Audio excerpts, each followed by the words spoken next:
Cockroach Janata party మరొక warning ఇచ్చింది.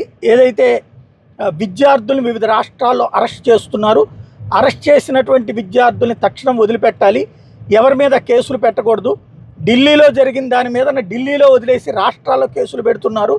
ఈ విషయం మా దృష్టికి వచ్చింది. అది గనక ఆపకపోతే మేము మళ్ళీ జంతర్ మంతర్ దగ్గర ఆందోళన చేస్తాం. అలాగే ఆయా రాష్ట్రాలు కూడా కాక్రోచ్ జనతా పార్టీ ఆందోళనలు చేస్తుంది. మాట నిలబెట్టుకోవాలి. మేము ధర్మేంద్ర ప్రధాన్ రాజీనామా చేయగానే ఆందోళన విరమించాం, ఉద్రిక్తతలు చల్లార్చాం.